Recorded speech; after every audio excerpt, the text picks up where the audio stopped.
Folks, welcome to the Draft Deeper podcast. I am Maxwell Baumbach, filling in lead hosting duties tonight for Nathan Grubel, who cannot join us tonight, but still give our boy a follow on Twitter at Draft Deeper. Going to give him a tip of the hat in my column this week as well. But I'm Maxwell Baumbach, leading the show tonight. And with me, as always, we've got Stephen Gillespie. Stephen, how are you doing today? Maxwell, man, I'm doing great. My camera is acting really weird right now, and I don't know what's going on. So just kind of bear with me. I know this is probably driving Kevin Steven, a little crazy here. And the thing is, Steven's having these camera problems. And before we started, Steven was saying that he's going to come on here and say, "Give me the mic every damn segment." You know, they're not drawing up segments for me in crunch time. The whole deal. And then we get on the air, and this happens. Demanding a trade like Kyrie Irving right now. Yeah. So, man, what a week! What a week in basketball. Yeah, man, it's been absolutely nuts. You know, Kyrie demanding a trade it's funny how NBA fans are. Just real quick, if we can go on a tangent, Maxwell. Yeah. It's funny how we're like, hey, NBA, do something, make a trade. And then a trade happens and everyone's like, how could this guy do this? What is this team thinking? Just we're getting exactly what we want just so we can be mad at it. And I love it, man, because I mean, fan is short for fanatic, and we are definitely fanatics, but obviously not here to talk about NBA players yet. For sure. But they will be soon, man. Yeah, they will be. Real interesting group. This was a concept, I believe you came up with this one, right, Steven? This was your call? Yeah, because Nathan, just for people who are wondering what Nathan's up to, he and Corey are actually going to go see Jarris Walker play basketball. And since he was gone, dude, I was just like, hey, Maxwell, do you just want to be sickos without Nathan? so we can talk about some guys that Nathan probably wouldn't have at the top of his list, although he likes a good bit of these guys. Oh, but for sure. Yeah, I mean, we typically focus on guys that we're writing about and maybe a couple key like prospect matchups and stuff like that. But the concept that I had for today was, who are some players that you and I both have outside of our top 60, and kind of focusing on like, what could they do to get into our top 60? Are they kind of flirting with that? And if they're not in our top 60, well, why not? You know, because, you know, Maxwell, I don't know how you feel about this, but once you get past a certain point, like the margin of error is super thin, or like the margin of talent is super thin. So these guys are going to be fluctuating up and down my board for like the rest of the process. Exactly. Yeah, that's a good way to put it. Because like I always tell people, like, part of the reason that in my column I do a thing called the expanding big board, where I started at the beginning of the year with one guy, and I had one guy every single week. And I think it's like realistically, like however many weeks we are into the season, that's like realistically how many guys I can have a really strong opinion about. And we're at a point now where it's like more than that, but like down in like the 40 through 100 range, like that is so in flux. A lot of it comes down to combine performance. And I know some people feel like dirty about that. And like, oh, well, you shouldn't throw out the whole sample and whatever. And I agree. But at the same time, if you look who killed the combine last year, it was Andrew Nembhard and Jaylen Williams. And I think more teams wish they maybe would have been even more aggressive about moving those guys up their board after their combine performances. But you look at a guy like Tyrese Martin last year, was on nobody's radar. Didn't see a single person mention him as a draft guy the entire cycle. Kills Portsmouth, does phenomenal at G League Elite Camp, is at the Real Deal Combine, and then gets drafted by the Hawks. So like this range of the draft is very precarious. So there's a lot of ways guys can move way up and move way down. And we've got a couple mid-major guys in here too. And I think what we started to notice the last couple of years is those guys always rise late. Like last year, Vince Williams was in like the 90s by ESPN's board, like deep into the cycle, like until the season was over. And I think a lot of these teams, they have scouts going out, and a lot of them just kind of miss these mid-major guys. They're not as on the radar, and then they catch up on the film and they rise up, or they do up these post-draft events or workouts or what have you. So those are the kind of guys that we're focusing on today. Really excited. So let's just get right into it. So the first guy that I had is like the definition of a guy who I think is in an extremely precarious position, which is D'Moi Hodge. He is a graduate player.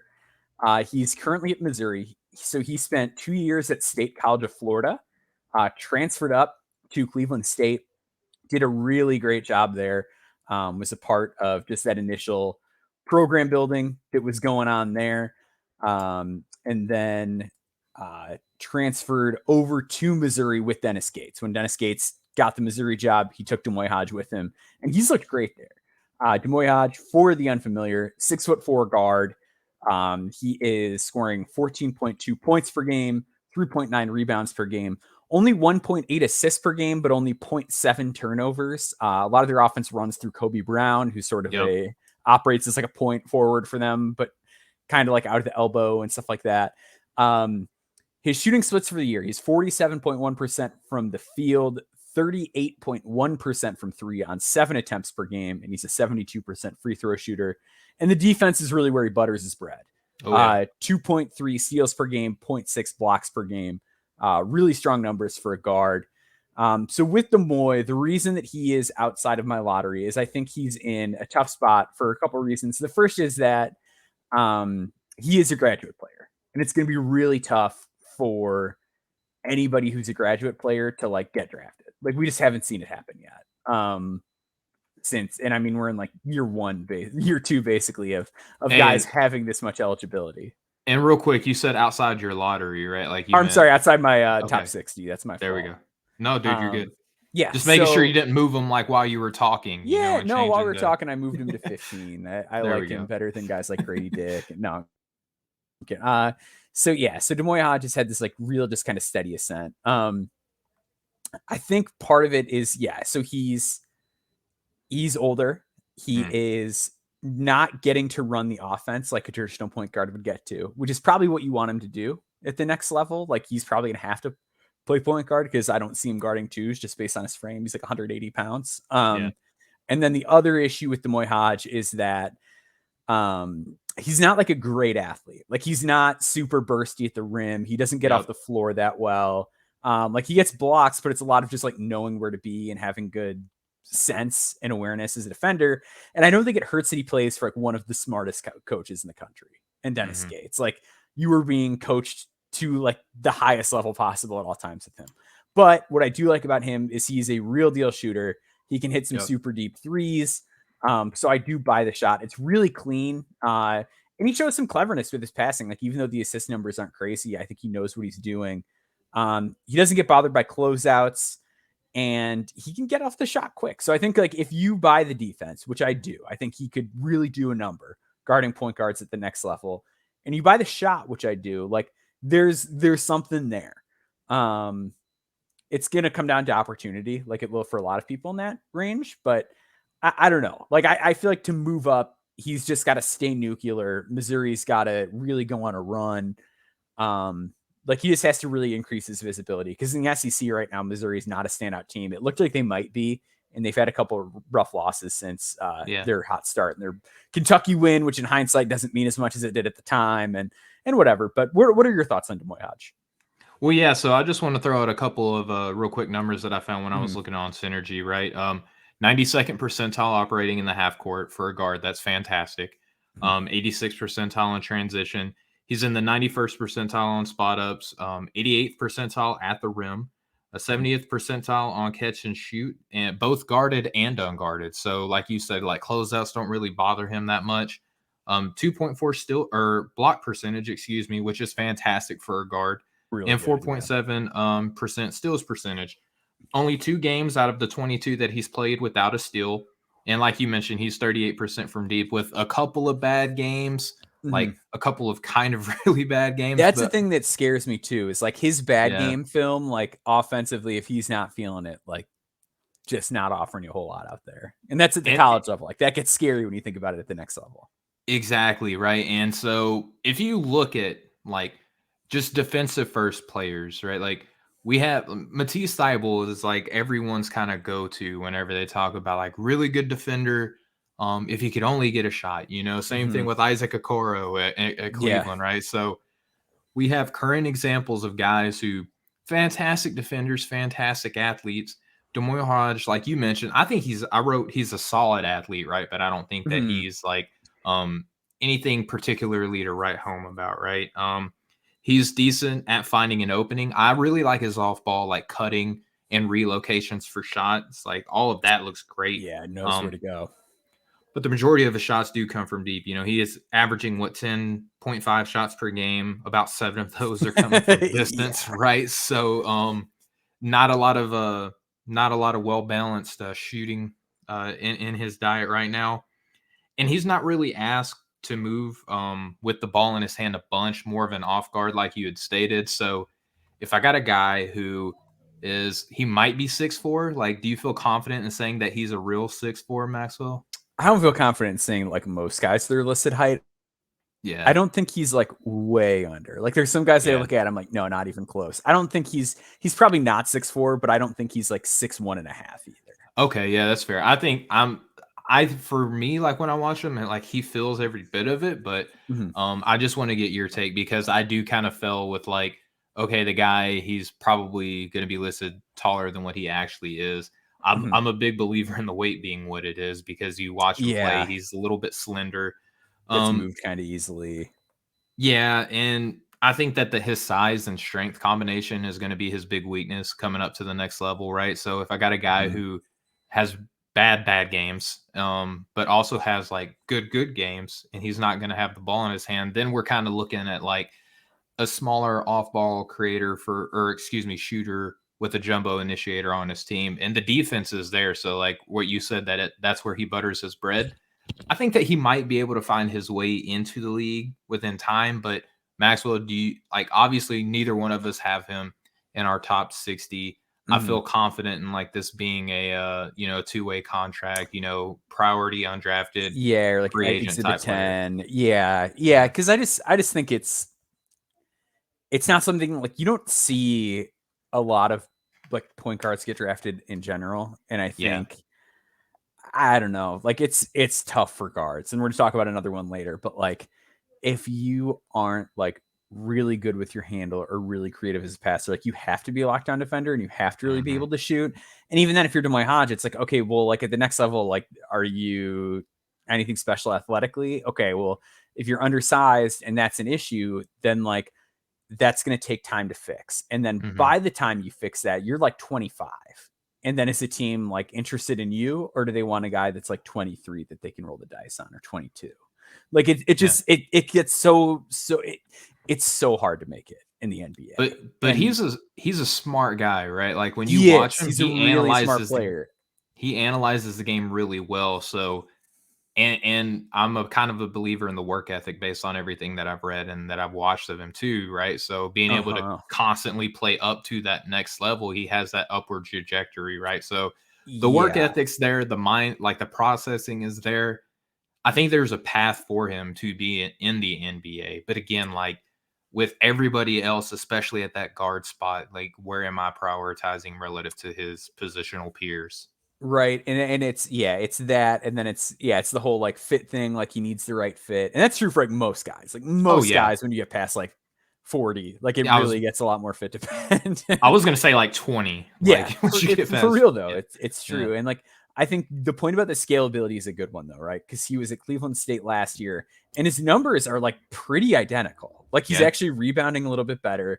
The assists are up. The turnovers are down. Like the 3-point percentage is up on higher volume. And that's the thing too. He shot better every year on higher volume, which is always like an indicator that I really like to see in players. So like, it does feel like he's just kept getting better. And to your point, like one thing I always talk about is like, will this guy embarrass himself playing at the next level? And like, I don't know that D'Moi Hodge can like, I don't know that he can like play in an NBA game and be good, but like, I do think the fact that he won't make a coach rip their hair out is something that he has working in his favor. Like that, it matters a lot. Like just in terms of like who a coach wants to have in a practice facility and like being a part of, their camp and things like that. So yeah, he's got a shot. I just, the age and like the frame are the two things. Like the older you are, the more I care about your frame.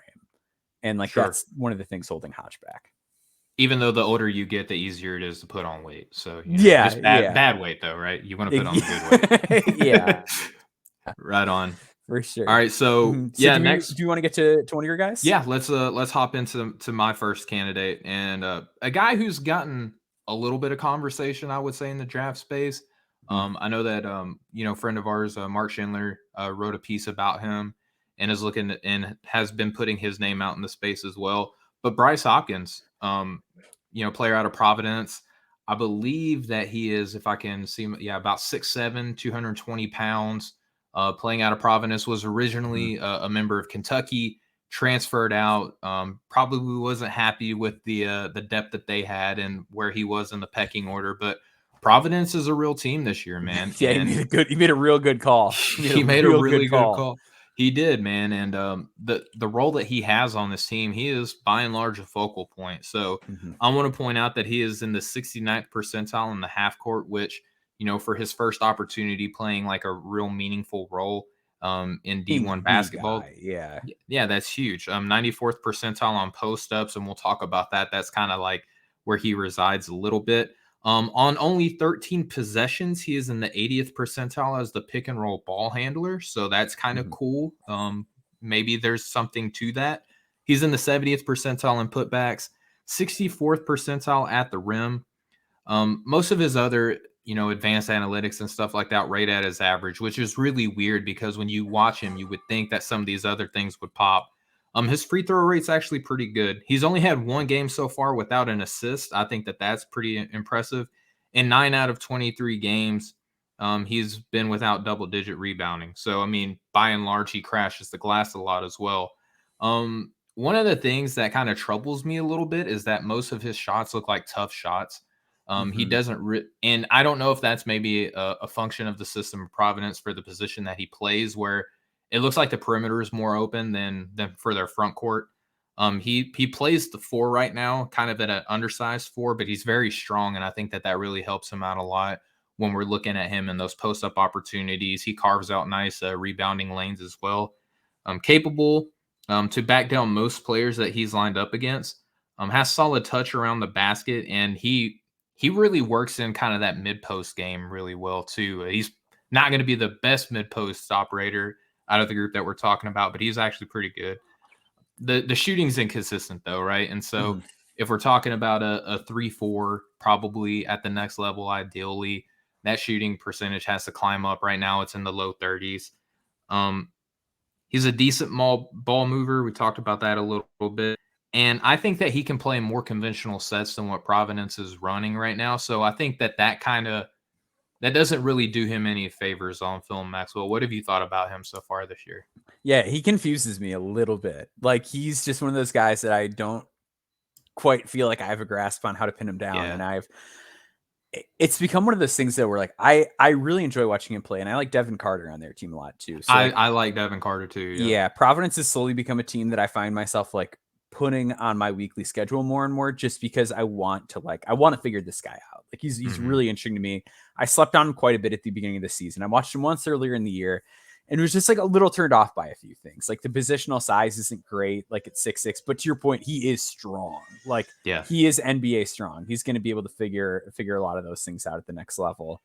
I'm not crazy about the defense. Like, he's very ball watchy off the ball. Like, feet aren't the best, doesn't always do the best handling himself in space, but he's not terrible. Like, it's frustrating because he didn't have big defensive metrics last year in a smaller role. No. And now this year, like, he's in a bigger role. So like, I just really don't know what to make of him as a defender. But I like the offensive stuff a lot. He is very strong, which like helps him get to his spots a lot, but he's also like kind of a hooper. Like, he's got some moves to get to his spots. He's got counters upon counters. He's got a nice spin move. Like, he has a bit of a bag. Like, there's a real kind of potent like face up game where he can get his own when he needs to. And your point, like, a lot of the shots end up being tough, but it's like, I feel like he does a decent job of at least generating himself shots, which a lot of guys can't do. I like his passing vision. I think his passing vision's a little bit better than the numbers probably say. Like, it's 2.4 assists per game, but like the assist or turnover isn't great. And he's not like in a terrible situation, but I overall believe in his passing feel and how he sees the game. Like, I think he's a smart player. He's local. Like, he's from not far from me. The word on him was always kind of positive locally. Like, I don't know a ton about him. I haven't like dug around and asked, interrogated people about him, but I always heard really good things when he was at Fenwick High School. The other issue with him is just like the shot. Like, he doesn't take a ton of threes. No. So he's taking 2 a game. He's hitting 32.6%. On synergy, like catch and shoots, grayed out like basically exactly where his percentages are. I want to say it was like Yeah. right around 32% on catch and shoots. I'm pulling that up right now. Okay, it's 29.8. So Yeah. that's where it gets tricky is like, so we don't really know what to make of him as a defender. He doesn't quite have NBA size for a 4, and he doesn't have an outside shot. But you watch the games and it's like, man, this guy's really good. He's a difference So maker. he is, and Providence is winning. So like, I don't quite. Sorry, my daughter's making Chewbacca noises in the background as she's coming through it all. But yeah, it's one of those things where I wonder what the best move for him is, because if he stays in college, like he has all the studio space you could want, and he's doing it on a winning team. Like he's making a difference. But it's also one of those things where it's like, should he just go to the NBA? Should he just like go there and like figure it out there, like get in a better strength and conditioning program, get moving, work with the shooting coaches there? Like, is that the best path for him? It might be. Like, I don't know. It's weird whenever a guy is scoring like 18 points per, like 16 points per game and on a winning team and they go back. So, yeah. And one thing that you touched on, I wrote that he has a pretty decent positional handle. And I think that kind of helps him get to those moves, those little combo dribbles operating off the block to where he can, dribble, kind of hit a quick cross and then into a little mid-post step back.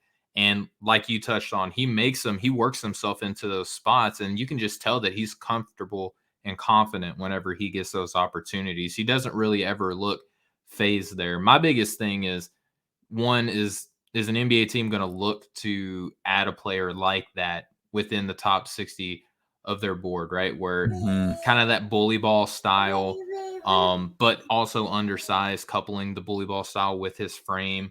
The outside shot's not there. The passing is okay, but it's not necessarily anything to write home about.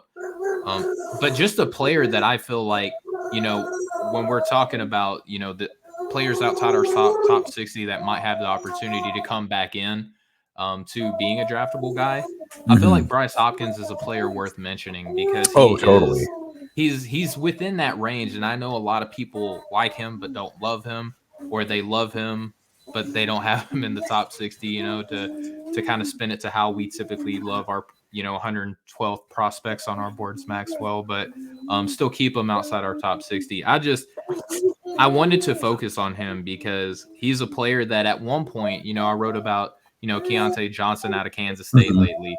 And I was like, what's the difference between these two guys? Because they both operate similarly, or, at a similar position.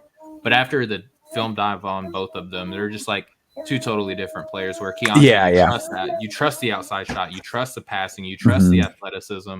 And the defense, I would say, is even a step ahead too. Whereas for Bryce, sure, yeah, it looks like he's a little slower footed than Keontae. So that kind of troubles me.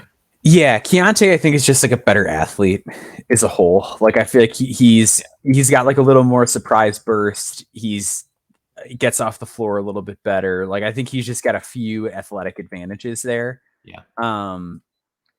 But I do think, to your point, like we were talking earlier about like what can guys do to improve their stock, and like, don't you think if Bryce just shoots, like, don't you think if he gets in, we're like kind of, I mean, running out of time from a game standpoint, but like, do you think if he finds a way to like end the year on like 36% from three, I think it's would a you feel shot. better about it? Like, I would feel better, yeah, because I mean, we're talking about a guy who has like NBA strength, I would say. Like you don't worry about him holding up, not a bit. Positionally if he's like scaling up or down, right? But the shot's really got to be the thing that comes around for him. And I feel like, that's the one thing that people trap themselves in all the time, is that if they only get the jump shot right, and we see too many horror stories. And again, I feel like the 4, Maxwell, in this year's draft is incredibly deep this season. Like the power wing or the 4s that we're looking at this year, I feel like he's just going to kind of fall victim to the depth of that position within this draft class.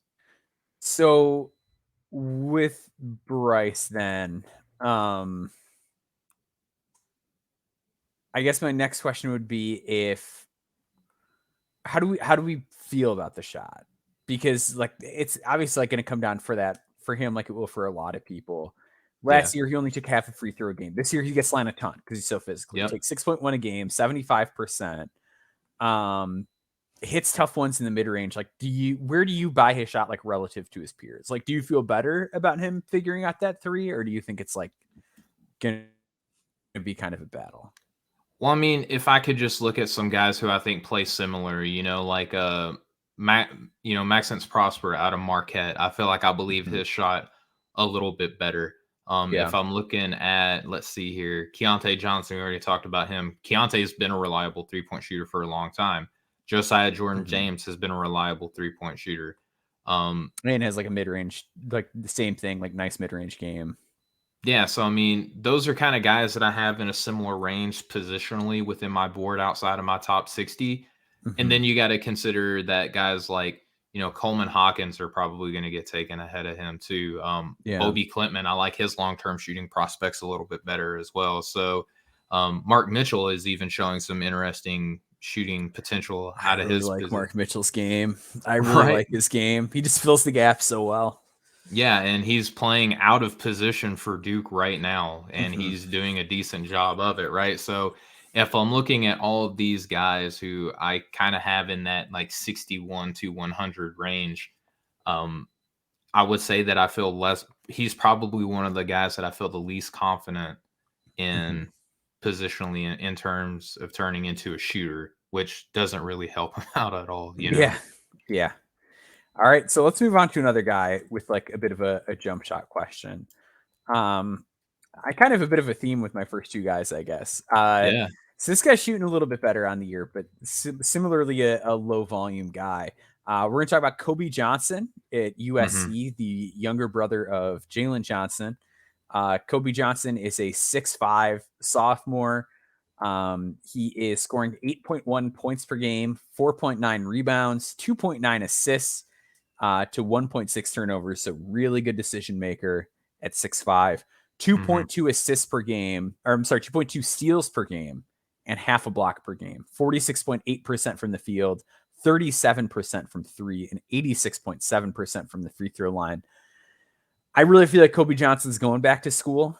And I'm not like a big pre-draft guy of the concept of like, oh yeah, just take a guy early. Like I don't love to do that. Like I feel like I don't know. It's a gamble, and I'm generally not a gambling man with second round picks. But isn't it crazy how that like concept was like so in vogue last season, and like you don't really hear anything about it anymore? Yeah, I feel like this year there just like aren't a lot of guys for it. But I feel like last year there was like a million freshmen that were like had like first round pick buzz to a degree, and they all just like stayed in the draft. So I think teams ended up doing it that like. I don't know. I don't want to say they didn't want to do it, but it was just like, well, like the Lakers are picking. They're like, hey, Max Christie's pretty interesting. Let's just take him. Yeah. Like there was a lot of picks like that, or like Caleb Houston was one. Like there were a lot of guys that I think kind of ended up getting pre-drafted just because they stayed in. But I don't know how crazy about it teams are. That'd be interesting to like poke around and find out about. But I really like Kobe Johnson. I think he's a monster defender. Like I think he's one of the best wing defenders in college hoops. His feet and length are absurd. Does a really great job rotating. Like that guy moves like crazy and he stays so balanced. His balance is impeccable. Like I've yet to see a play where like he closes out with steam and the guy like catches him off balance and beats him. It doesn't happen. It's uncanny.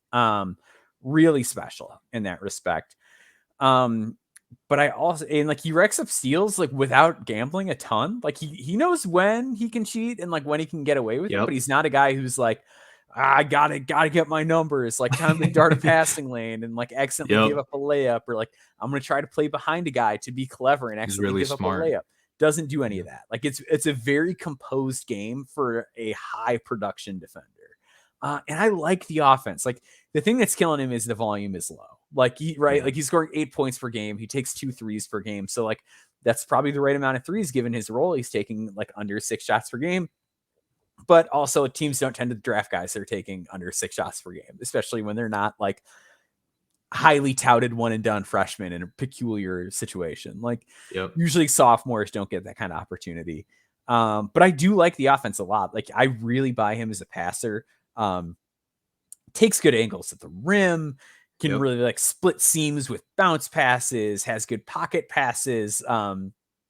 He knows where to fill gaps on the perimeter off the ball. Like he has a nose for the glass. Like there's just all these little things I love about him. And I think he just needs to like prove he can score a little bit more. And I don't know how much of an opportunity he's going to get to do that, but and it's been like slower over the last couple months. Like he went on this run like right before the holidays, and I was like, oh man, this is going to be one of these guys that we look back at and we're like, oh man, that's when Kobe took off. And like he scored 9.6 points per game since the turn of the year. Like, and the efficiency's great. The efficiency's phenomenal. Like since the turn of the year, 46% from the field, 43.8% from three, 89% from the free throw line.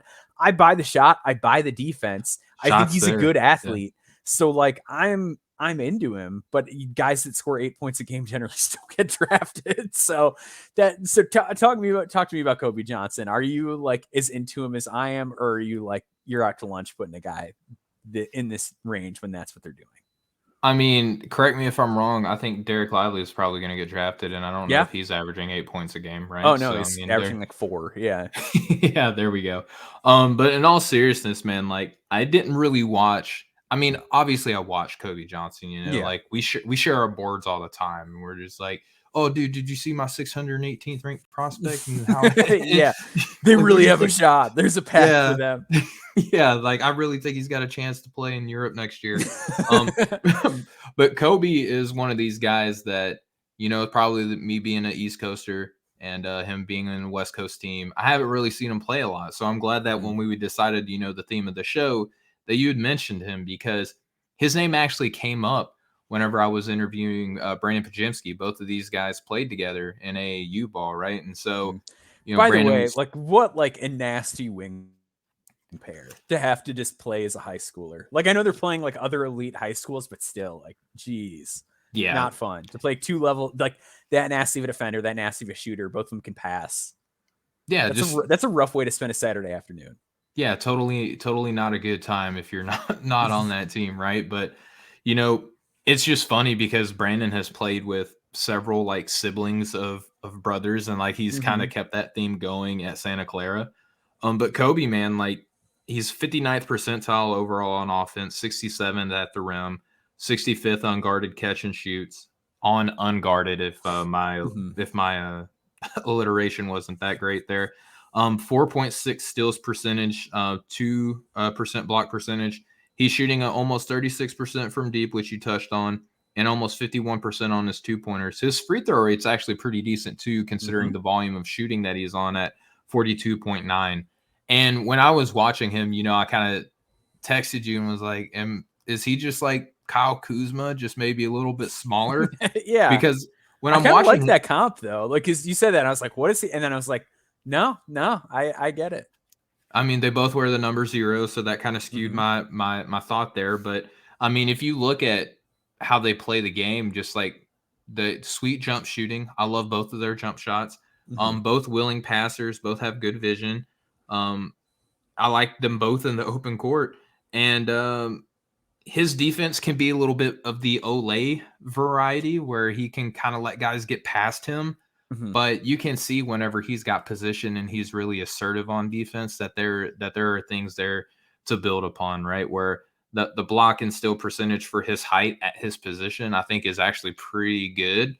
And just considering how young this guy is, like, I'll be honest with you, Maxwell, I don't have him in my top 100, but I do think that going back and watching him, I'm probably going to move him up from where I had him, just because of, you know, you can only watch so much film, right? But he was a guy that I grew more intrigued with the more film I watch. And there's definitely a pathway, I think, for him to get into that range. But the great news for Kobe Johnson, in my opinion, is that he doesn't have to be there this year. You know what I mean? No. There's certainly ways that he can improve himself and get into that range. I think he's having a heck of a year right now at USC, though.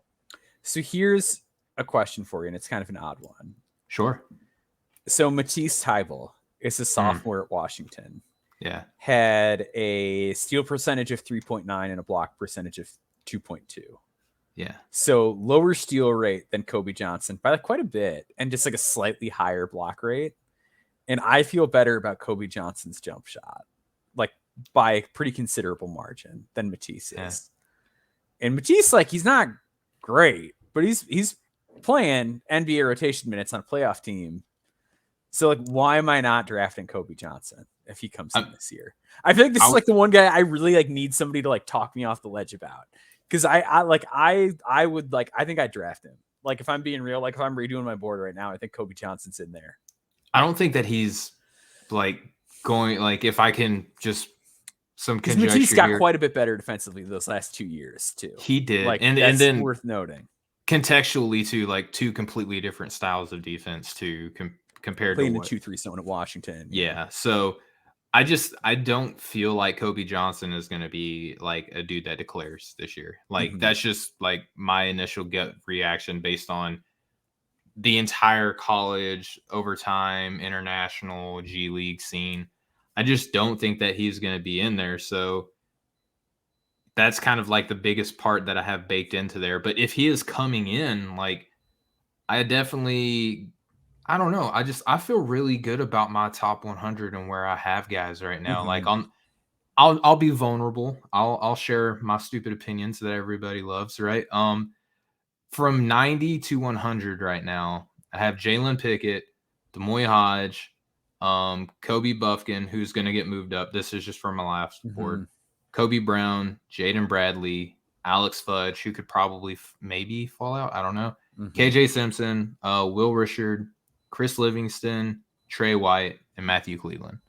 Like all names. Yeah, I've got like 4, maybe 5 of those guys. I feel like I'd go into my head probably take them this year ahead of Kobe. Yeah, and then if you saw the rest of my board, like really sitting down and looking at the names, I'm like, who can I squeeze in here and who can I squeeze out? Like I got like maybe 5 or 6 names that I could probably talk myself down, but then I'm looking through my next 10 players, 101 to 110. I think Kobe might be able to contend in that range, but I don't know, man. Like, and that's a lot of good basketball players out there. That's a far cry from, top 58 this year, right? With the 2 forfeited. Yeah. With the 2 forfeited. Knock that off. Just give the team the pick. Let's draft 60 guys. And I know people are like, oh, well, a lot of guys want to go undrafted anyway. I don't care. There are 2 guys that would like to be drafted. I'm sure they would hear their name called. Let's keep Why the are picks. we punishing Why are we punishing the players for a mistake that the team did? I hate that. I hate that. Let's get rid of that. Let's get rid of that. Please do. But yeah, man. So I just looking at the names that I have ahead of them, I just have a really hard time justifying sliding them in there. And then even in the draft range, I'm just like, I don't know, man. So I think where you are on Kobe Johnson is kind of like where I'm at with your next guy. So let's get into him.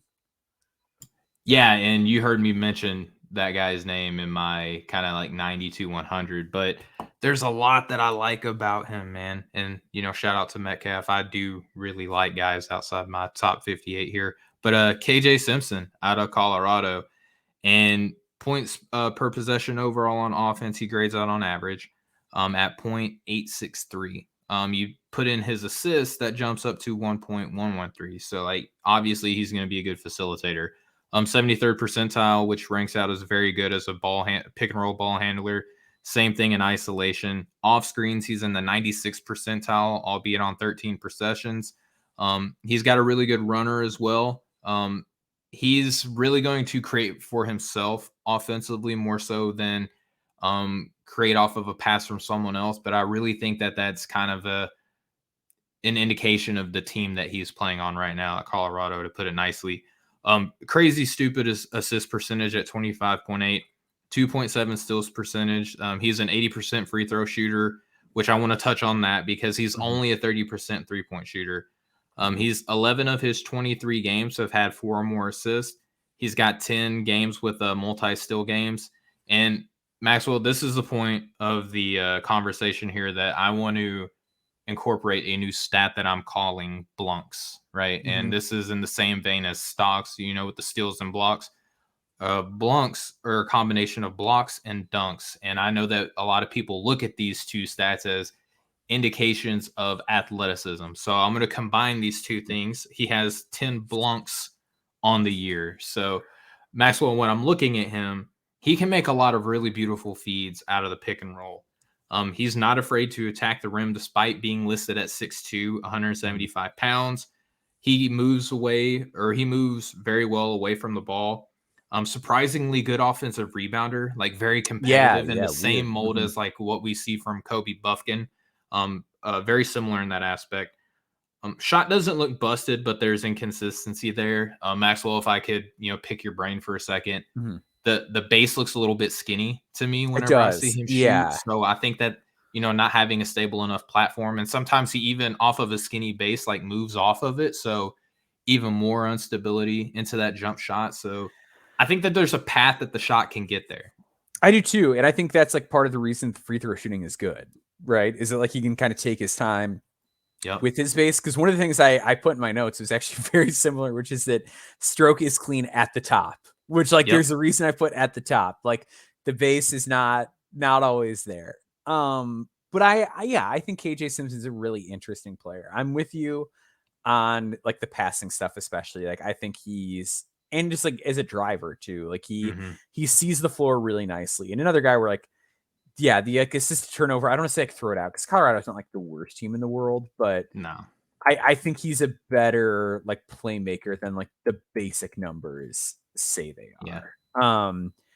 He's got De Silva on that team, who is another. Like, I like De Silva. Yeah, he's a good college player. So with Simpson, I like his creativity a lot. Like I think he has a very well developed like attacking and driving game. Lot of counters, some real creativity. He's good with his footwork. I like the handle. Takes interesting angles at the rim to protect the ball, even though he's not like the most crazy vertical athlete or anything like that. So I feel like I have a pretty solid belief in him. I just like don't see him as a draft guy for this year.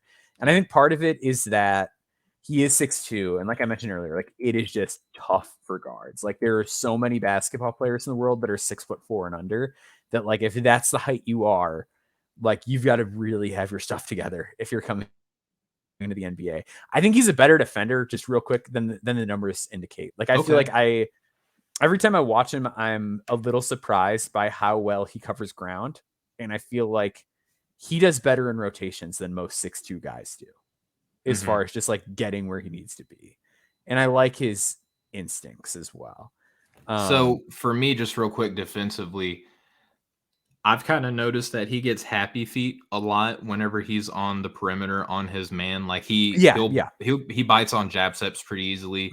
And if I'm scouting him and I'm telling my ball handler, like, dude, just pump fake, he'll go for it. Just pump fake, and he's gonna bite on it.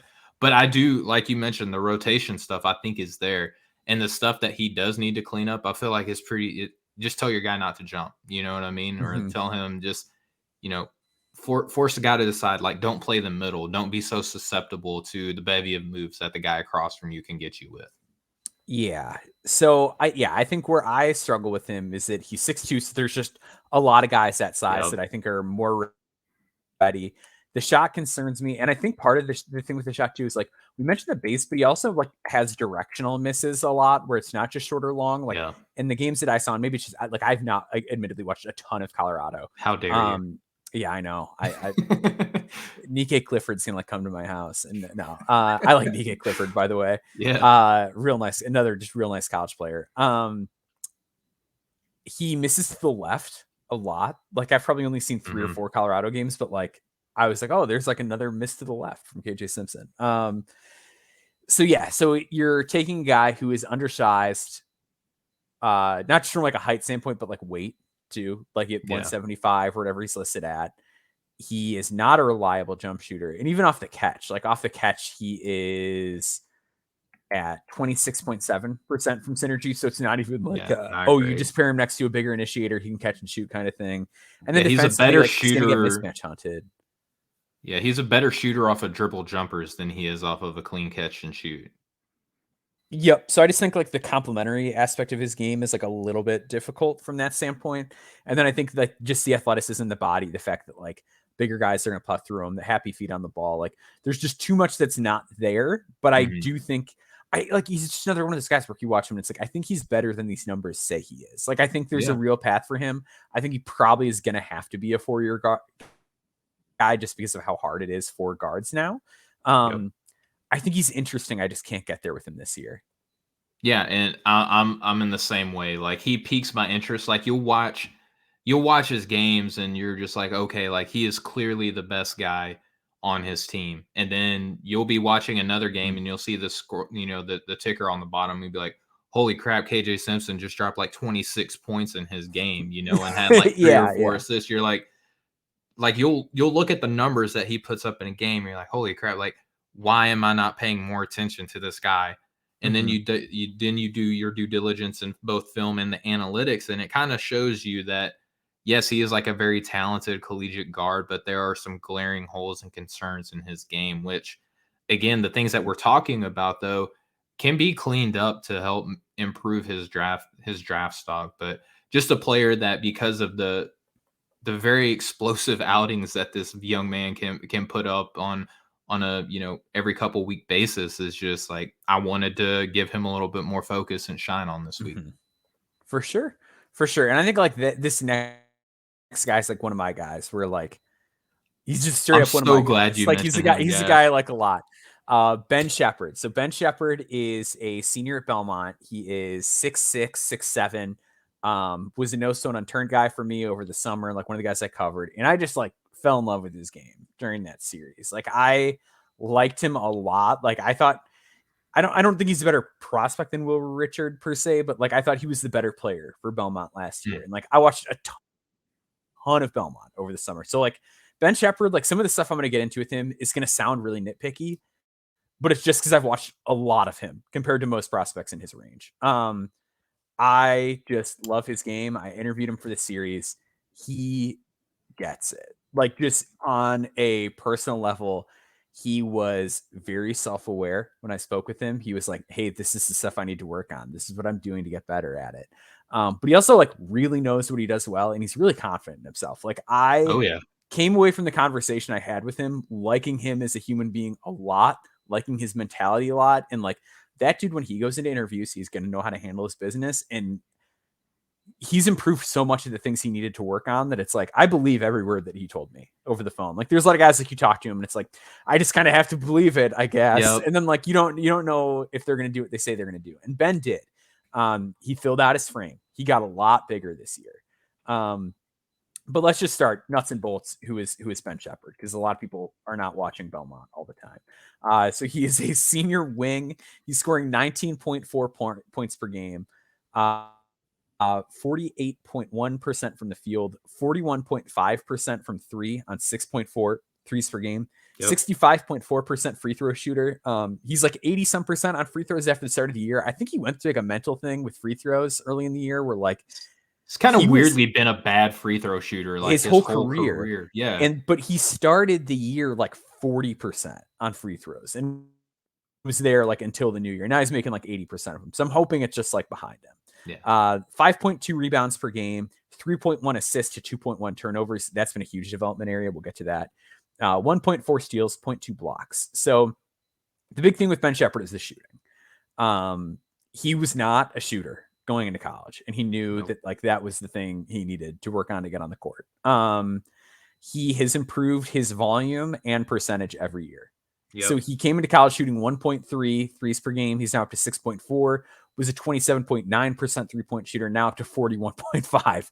And he is a real deal shooter. Like, he is very good off of movement, hits a lot of threes, coming off screens, coming off handoffs. He is shooting a ton of pull-up threes. He's taken like a bunch of threes off the dribble this year, pulling up those numbers right now. 32 threes off the dribble. He's hit 16 of them. Catch and shoots, 124 attempts, 40.3% from 3. This is a guy who can just shoot the cover off the ball, and he has size. So like, if we're just like narrowing in on like why Ben Sheppard, that's it. NBA size, got bigger, can shoot threes. I do think he's grown as a playmaker a lot. Like, that was something we talked about. Is like and there's still like flaws to it. Like, I think he dribbles kind of high, like his handle's high. Doesn't got a lot of wiggle off of the bounce. No, either. And he is like, this is like where I'm going to start to get like really nitpicky with him. He is one of the most upright players I've ever seen. Like he plays with zero bend. Like he is standing up straight, and like he gets his shot blocked at the rim a lot just like he doesn't get up well, because like try jumping without any bend in your knees. It's very difficult. Like that is something he's got to clean up. He has low blocks because he plays very upright. 9 blunks on the year. Yeah, well. low blunt guy, Ben Sheppard. But at the same time, he's really creative. He sees the floor well, and I think that defensively on ball, he's very good. Like he does a very good job of containing guys and keeping people in front of him. He was one of the few people to hold Scottie Pippen Jr. to 10 points or below last season. Like when he is like guarding the ball, he is determined and he stays in front of it. And he generally knows where to be as far as rotations go. But he does guard better down than up. Like he's still not super strong. And like, I don't know what his wingspan is, because like he's one of those guys who looks like he's all legs, and like maybe it's just because the shorts that he wears. The shorts, like, yes, thank you. I was gonna mention that. Like I don't know if it's just because he's wearing shorts that I'm seeing so much of his legs, but yeah, like he looks like he's all legs. So I don't know, like I'd be interested to know what the wingspan is on him. But at the end of the day, 6'6", guards the ball well, shoots the ball, good decision maker. He's gotten better every single year. Great attitude, great work ethic. I'm in on Ben Sheppard. Like he's 100% going to be on my next board. And he's like a guy that I feel like I've had more and more people ask me about. Like I just see his name coming up more and more. Like I think he's really on the rise right now. Yeah, I think that he's a guy that can, when I was talking about the top 100, I think that he's a real threat to squeeze his way in there. 86th percentile overall on offense, 84th in the half court, 71st in transition. 91st in pick and roll ball handling situations, right? Yeah, really 76 pick and roll now. Just if you want to look at any of his, where he grades out in synergy offensively, like you're gonna have a hard time finding any area of his game that he's just like flat out bad at. Like he can do a lot of great things offensively. You mentioned how he's continuously improved as a shooter. He's averaging 1.4 steals per game, something that he has continuously improved each and every year that he has been playing. 3.1 assists per game. That's a career high. He's only had one game without an assist out of 25 games. He's had 14 games with 3 or more assists, only 4 games without a steal. He's had 10 multi-steal games. And again, I mentioned the 9 blunks that he's had on the year. He's an aggressive attacker, albeit without any of the bend that you were talking about, or lean, whatever, vocabulary that we want to use here. Yeah. He's a solid athlete. I think that he's more of a power guard athlete than he is like, say, a bursty or speed one, which 1000%. It kind of limits like what a team is going to be able to do with him, right? Yep. If he's operating within a catch and shoot capacity, I think that that's actually kind of cool. Like look and see what Desmond Bane has done for himself. He's got a beautiful shot. You touched on how he didn't come into Belmont with a great shooting potential. He has worked on it every year, and it's just such a beautiful shot. The passing, it's not gonna bend the court, I would say, by any means, but serving as a connector, I think that he's more than capable. The interior scoring isn't that spectacular. And I think that has to do with the lack of bend in his knees that you were talking about. But very good in a straight line. Mid-range stuff is good. Yeah, like it's like I feel like that is where like a lot of like his inside of the arc stuff was the past couple seasons, and then like when he gets to the rim is where it's a little tougher. Yeah, he's like when Gimli in Lord of the Rings says, we dwarfs aren't natural sprinters, but very, very dangerous at a short distance. Like that's what kind of like what Ben Sheppard's at when I watch him on offense. And I just think that the defense, you talked about how he's grown in that area. I still think that that's going to be kind of the area of his game that holds him back, because he's more of a power guard than he is like a fleet of foot guard. And I think that that's going to hurt his scalability. Yeah, I feel like that's like the conversations I've had with people who are more skeptical about him bring up the defense and are a little bit more worried about it than I am. Yeah. Because I do think that he moves well enough laterally. I just wonder, like, if he did get into his stance more. Like, is it something that's that simple, or is it a more? Because if it is like a true foot speed issue, like then it becomes more complex. Because right now at the mid-major level, like he can kind of play guys off his chest a little bit. And like, there's like ways that he can compensate for it that are not going to be there at the next level.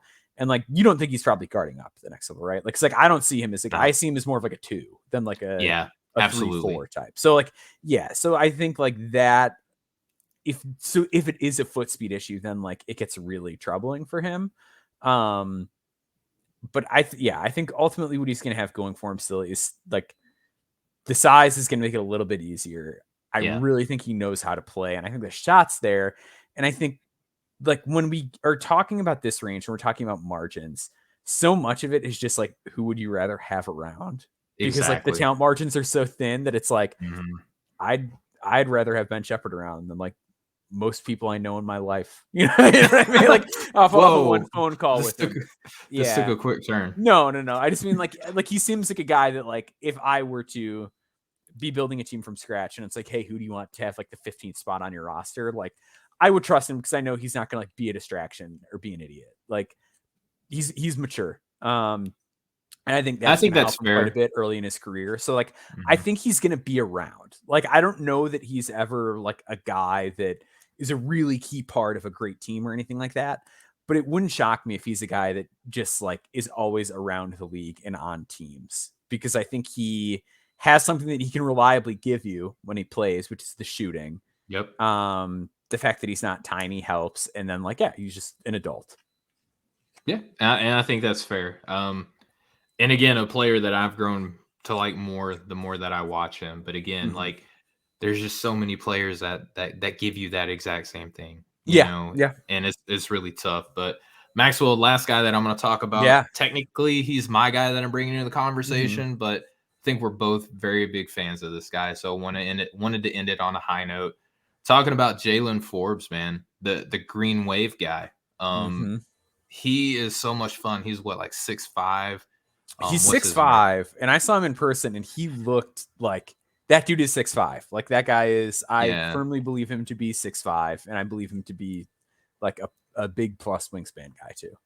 Yeah, and I would say he plays bigger than 6'5". He I think, does. and I think that helps Tulane out a lot. And just the kind of spoiler alert here, wasn't in my top 60, is definitely going to be in my top 60 by our next big board rendition. So 94th percentile in the half court, 86th percentile in transition. There's just going to be a lot of really nice stats here. 97th percentile in cuts, 94th percentile off screens, 77th percentile as a pick and roll ball handler. He's in the 73rd on handoffs. He's in the 76th on catch and shoots, 95th in dribble jumpers, 74th percentile at the rim. He's got a 3.0 steals percentage. He's shooting 37% from deep. He's giving you 2 steals per game. He's only had 4 games out of 22 without a steal. And he has, let me see here, 11 blunks on the year and Mm-hmm. only 2 games with more than 2 turnovers on the year. So he takes very nice care of the ball. Maxwell, willing passer, nice shooter, decent athlete.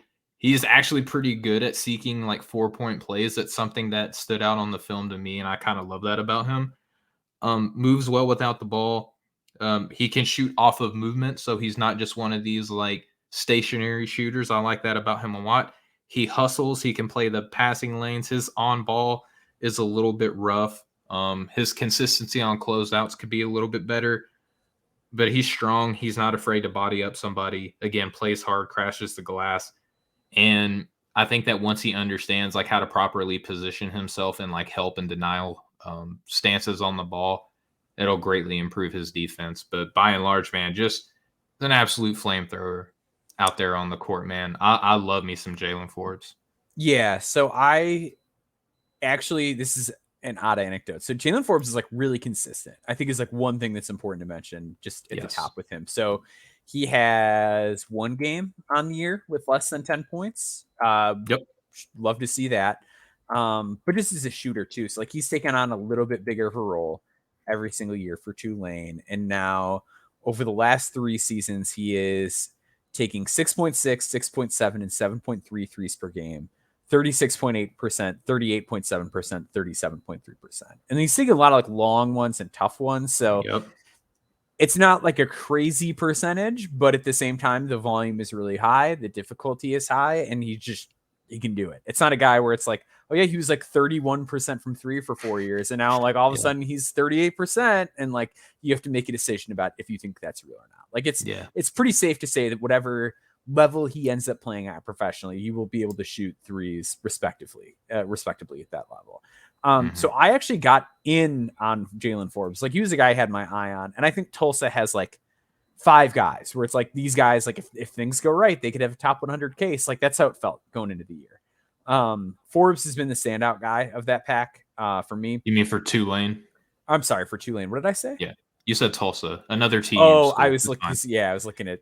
I just saw Tulsa on like his because that was the team that held him to under 10 points. I was gonna say they did. That's play, why I said that. Yeah. So, gotcha. I got in on Forbes is like a top 100 guy after watching him play in person against George Mason when he had one of his worst games of the season. And like I love when I watch a guy's bad game and I'm like, I still like what you're doing out there, man. So he had a brutal first half, couldn't get the shot to go. He was 4 for 16 from the field and he scored 12 points.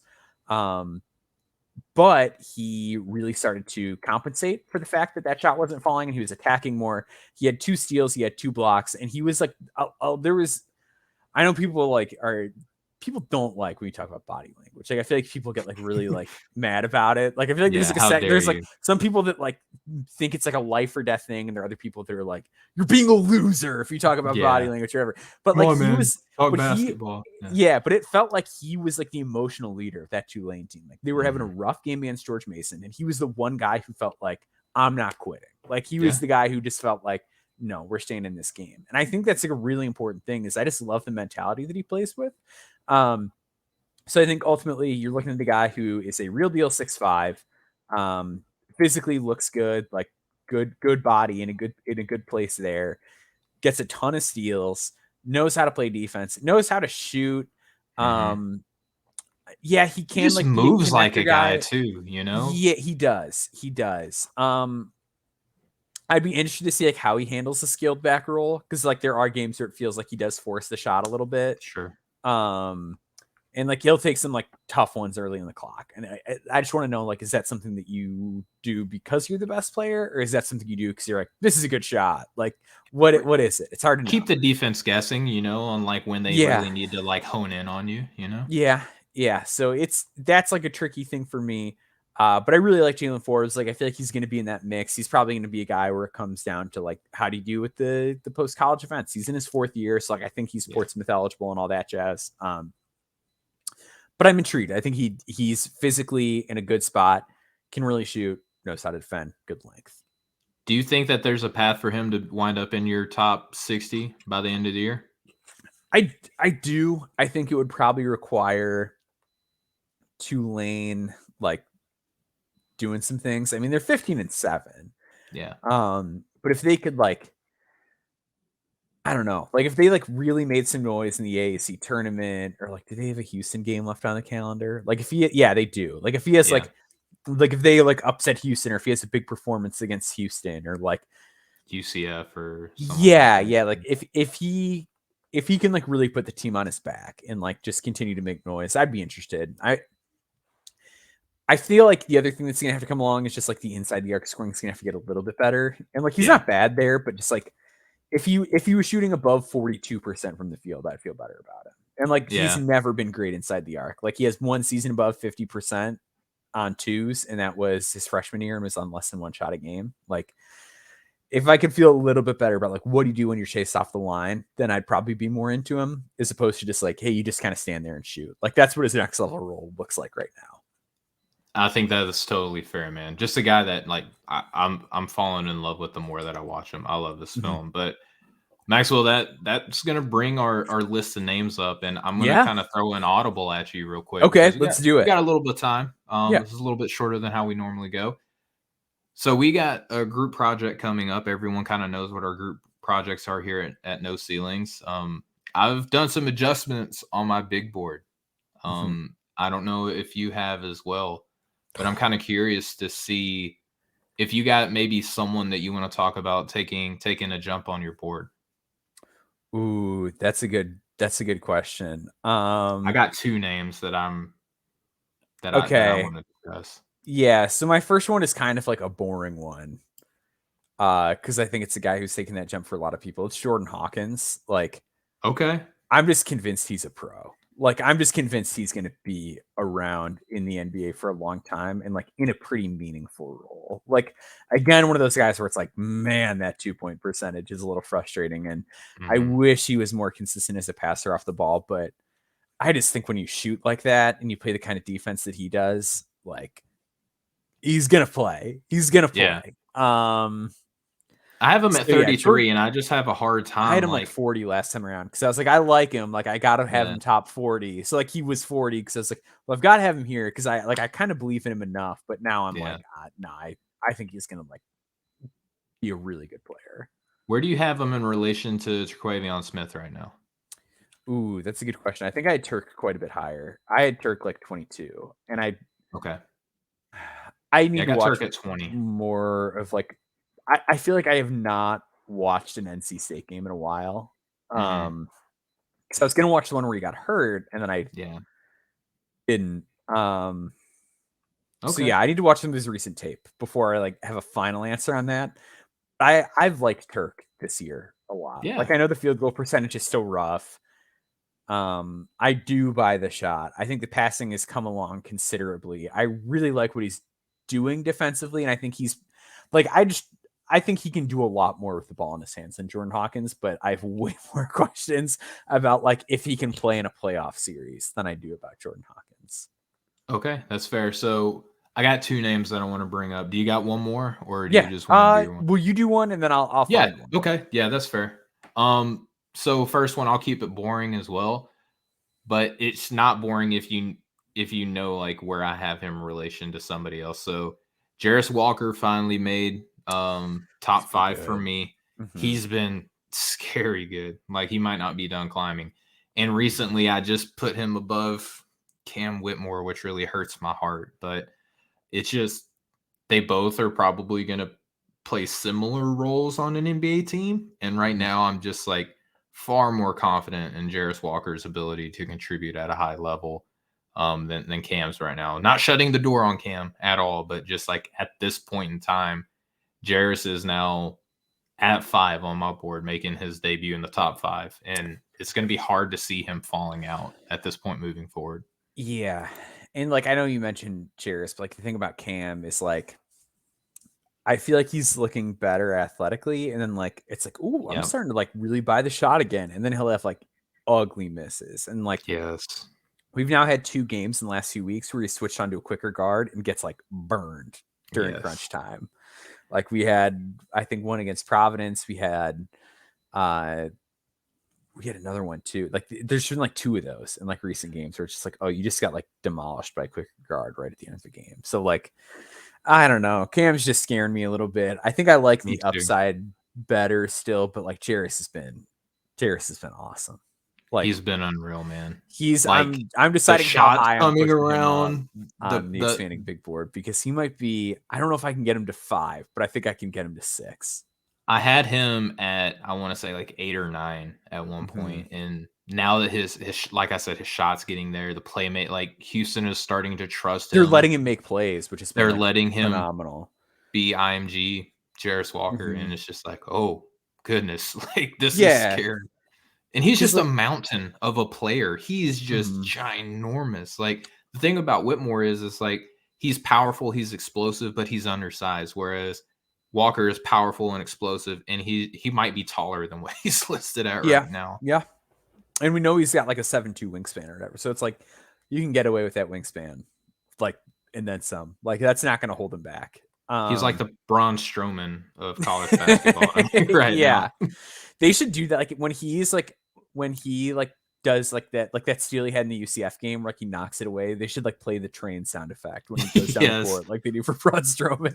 when he's running around the outside of the ring. Yeah. Yeah. So okay, so I've got mine. And this is a guy who wrote a column about how I'm not giving up on them, and then I proceeded to give up on them. Now I'm back in. Hard. It's Derek Lively. Okay. Yeah. So he's figuring some things out, and the biggest places to figuring them out is on the glass. Hmm. So I'm spoiling part of my quick hits from a column this week. He is still like really inassertive offensively. But he's getting better, and like the Tyrese Proctor like pick and roll pairing is like working, and like he knows where to go in the pick and rolls. Like he gives the guard space, he knows how to go behind his man. He obviously gets up high and far, and he has a huge catch radius. Like all that stuff is good. But there's two things that have really set out. The first is the passing, which I'm just going to touch on quick because it's not as exciting. He plays a very low usage role, but over the last 5 games, he has 1 turnover and 6 assists. Just frankly, doesn't make mistakes in his very limited role, which is good. Yeah. And I've always thought like he knows what he's doing as a passer. The rebounding has been big. Oof. So in 21 minutes per game, over the last 5 games, he's averaging 8.4 rebounds per game, which is just like, I am smiling from ear to ear as I say this out loud, because this is a dude averaging like 4 rebounds per game. And it's like, buddy, how do you have like a 13 rebounding percentage? Like you've got like an athletic point guard rebounding percentage. Yep. An athletic 7-foot tall guy. It just makes me so happy. And he's averaging 4 offensive rebounds per game. Mm-hmm. Like he is just generating extra possessions for Duke. And he's doing this in 21 minutes per game. So like, It's not like he's slacking on the defensive glass. He's still taking care of business over there. He's doing what he's supposed to be doing over there, but he is providing just a massive surplus of value on the offensive glass now these last couple of weeks. And I don't know, like the rim protection's been fantastic. Block percentage is up to 14. Yes. Like I always liked the rim protection, but like it is really kicking into high gear. Like I'm back to the point of like where I was at the start of the year, where it's like, well, you can't take him out of the first round. He's so big and athletic. And now it's like, he's so big, he's so athletic. He really knows how to protect the rim, and he's like playing with fire now. And I don't know if that was like him realizing like, oh, like people are talking about me, like I might go back to school. Like, I don't know if that's what it was, but he's playing with a chip on his shoulder, and he has been awesome. His performance against UNC was like one of my favorite prospect games of the season. And I think he scored like 4 points. Like he did not score much. 4 points. Like he did not score much in that game, but it was like, that was a Derek Lively game. And he scored 13 rebounds, like 8 blocks. He had, Jaren Jackson Jr.'s, stat keeper at the game for him to help tally up some blocks. And the interview was better because he just like cut a wrestling promo at the end, just looking like dead into the camera and talking about his teammates, like more than himself. Like I loved the interview, but he was like dead eye stare into the camera whenever he was cutting his interview. Last guy I want to talk about, I have a third, but we'll keep it there. It's sneaking in. It's fine. Okay. Yeah. So I'll sneak both of these guys in. So Jet Howard made his top 10 debut. He is now player number 9, just left GG Jackson, who, by the way, just the interview was the little IG live that he did in the locker room was not a good look. Yeah. So let's talk about it real quick. Okay. Let's do it. I put myself in his shoes, and I was like, I get it. Like, so if you haven't seen it, GG Jackson, after who was it that they lost to? Arkansas? Yeah. He did like an Instagram live where he was kind of, complaining about his role, and saying like they don't drop plays up for him in crunch time. And like, he did the whole thing where he's like, well, it's not supposed to be like, let's give me the ball all the time, but isn't that kind of what it's supposed to be? Yeah. And like, he was like, letting, responding to comments, taking shots at his teammates and not really coming to their defense. And like, it's a bad look. It's a bad look. And, where I have a hard time with it is like, if I was that same age, I would probably be even less mature than he was, like knowing myself at that same age. So it's like, I don't want to like kill him for it, because like I know what I was like at that age. Like, but at the same time, a lot of these kids are so polished and so much more mature than most kids their age because of what they've dealt with for so long, that it's like, I don't think GG Jackson's a bad guy. Like, I don't. He's a high schooler still. Yeah, like I don't fault GG Jackson as a person. Like, I have zero judgment toward him because, like I said, like GG's probably way more mature than I was at that same age. Like, I'm not even doubting that. But at the same time, if you're comparing him relative to his peers, and you're seeing somebody who hasn't really made in-season improvements as a passer, the way that somebody like a Bryce Sensabaugh has, or like you look at like what Grady Dick has done as a defender, or like just some of the, or like how like Jarris Walker's just gotten like better at everything. Like there's all these guys that have just like made strides throughout the year, and you haven't seen that from GG. And then you see this, and it's like, okay, well, all these other kids are already really mature. Like, it's a relative to their peers thing with GG. And I think that's where you have to think about it. It's like, these guys are ultimately going to have these guys. When I say these guys, I mean like front offices are ultimately going to have to draft somebody and pay them millions of dollars and count on them to be professional and be accountable. And there are a lot of other people that can do that are his same age, which like it's tough because again, like I couldn't do that, so I can't. I have no personal ill will or judgment toward him, but I do think it's going to hurt his perception a little bit. Whether that's fair or not, you can make your own decision about that. But we can probably agree though that not doing it would be better for him right now than what he had done. Right? 100%. Yeah, and that has nothing to do, by the way, with having Jet Howard at number 9. It wasn't just based off of the GGIG going on there. Jet has been on an absolute heater. We're recording this on the day to where he just had a heck of a performance against Ohio State in the battle of freshmen between he and Bryce Sensabaugh. Look, Albert has been a big Jet guy. He said he's a top 5 guy. I don't think I can get there on him yet, but he's top 10, and I was not a guy that I was expecting to be at this point. But I mean, just another guy who plays bigger than what he's listed at 6'7". Like how is he not like 6'8", 6'9"? Just when you watch him play, just great movement shooter, great ball handler.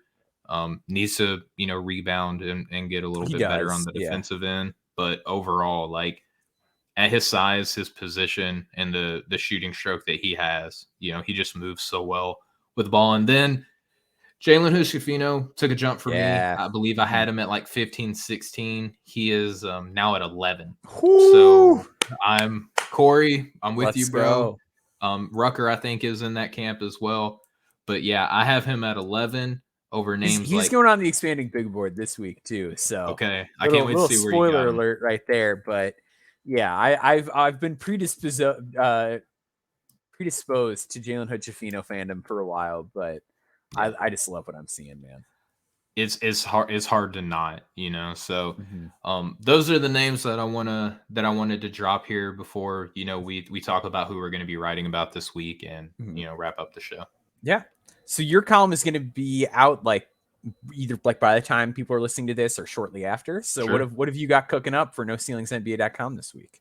Yeah, so talking about Jaylen Hood-Schifino, I wrote about his teammate, Trayce Jackson-Davis, and wrote about why he is a first-round prospect. Like if you if you look at his numbers versus what anybody else has done in college basketball history, like don't just run his entire Bartorvik fields and plug them all in there. Just have some fun with it, play around. That's what I did in the article. Like I ran one that has to do with like his BPM and his blocks percentage, just 2 fields. And there was like a list of 7 names and they're all NBA big men, And so there's way more in there. Obviously I get into the film and talk about, how he's being by and large used as a post-up guy. It's probably not going to be his role at the NBA level, but the way that he moves, his athleticism, the looks that we've seen him at on different areas of the floor, it's easy to envision him in a more modernized offense while also being just a heck of a weak side rim, deterrent as well, and rebounder. He's grown as a playmaker, just so much about his game. So by the time you're listening to this, odds are that the article Talking Trayce is up at NoCeilingsNBA.com. Yeah, awesome. I'm really looking forward to it because I love Trayce. And like, you mentioned Bartorvik numbers, like the queries that he can come up on are so absurd. Just he's such a well-rounded player. Like he is obscenely well-rounded. I absolutely adore his game. I think he's going to stick. Like I'm all about Trayce Jackson-Davis. I think, and it seems like he might be a steal. Like if team gets him in the second, like I feel like I've made this comp before, but I think there's a chance he's this year's Andrew Nembhard, where like people are just overthinking it. Like they're being like, oh, he's old, he's not that interesting, and like whatever. And it's like, nah, he is. He's good. He's going to be a player. So I quote you in the article too, by the way, Maxwell. Oh, awesome. Look for your name. We'll do. I'm excited for it. So so I'm cooking up. The writing is done on like this part of the column, and I'm super excited for it. Prospect overview this week. The feature is going to be on Scoot Henderson and if he is a better prospect than Derrick Rose. Oh, I can't wait for this. So I went back. I watched like 6 or 7 2008 Memphis games. I watched like his best. I watched all the tournament games. So there's like 4 of those. And then I watched a couple of his best and worst. I think I watched like 8 Memphis games. What a fun team, dude. Memphis. Dude, I texted the group chat. I was like, guys, I actually still believe in Chris Douglas Roberts. Like, CDR, I still do. bring him back. CDR should have been the man, but yeah, that whole squad was really interesting. The shorts in that era, man, the shorts were wild. We got to get back. We got to go back to the super baggy shorts. But yeah, super interesting team. Antonio Anderson was a dude that like I don't really remember that was super interesting, where he was like a really good passer and like right behind Derrick Rose in assist numbers for that team is like a 6'6" guy who like kind of could shoot a little bit. Another one of those guys where I'm like, how did Antonio Anderson not make it? But anyway, the feature is on Scoot Henderson, how he compares to Derrick Rose, as players at the same age, but then also like, what does that mean? Like, if I come away with the conclusion that like, yes, Scoot is better, what does that mean in today's number NBA? one pick, bro? Let's go. So it's a lot about what the two of them look like next to each other, but it's also about projection and what that means in the modern NBA to be a point guard in today's league, a traditional point guard. So yeah, I'm really happy with it. I'm really excited to share with everybody. I'm excited to read it, dude. I mean, there's only one other person that I've even heard give an inkling that Scoot might actually end up having a shot at being number one, and that's, Game Theory Sam Facini. And I was just like, at least there's somebody else that like looks at these two dudes like they're on the same tier. And I get that there's like, there's like an economical, benefit for drafting Victor too, that a lot of people are talking about now, where like just drafting Victor is going to make you so much money. It's going to be kind of similar to what Zion did. So I get that the smart money is on Victor, but everyone knows like I still love Scoot. I still don't think that those two are like worlds apart in terms of like talent or outcome, anything like that. Scoot's special, man. Like he's really special. So that was like the biggest takeaway for me. It's just like, we got to appreciate this guy, like while he's a prospect still, before he becomes. Get rid of the conversation like, should Damian Thompson be taken third overall or Brandon? Like, nope, Scoot's the dude. The dude. Yeah, I don't want to get into the Thompsons today. I don't know. I've been having. It's concerning to me that when they play the team with like traditional bigs on it, that they struggle. Like when they play, is it City? They're Young Dreamers. Yeah, is the team. Young Dreamers. Yeah, and they struggle in those games. And he's not a big either. No, he's a skinny big. Yeah, I'm a little worried about the Thompsons, but we'll see. We'll save that for another day. But let's plug your stuff. Where can people find you, Steven? Yeah, man. So written work, noceilingsnba.com. It's free 99, no tax. It's a flat rate.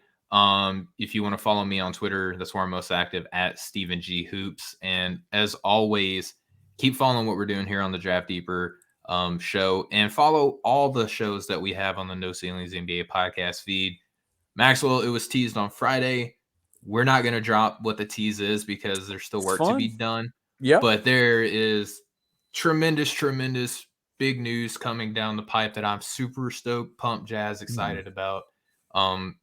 Just keep following us if you are. Tell your friends about us. If you haven't, make your family members subscribe to the website, because this is the trending up, man.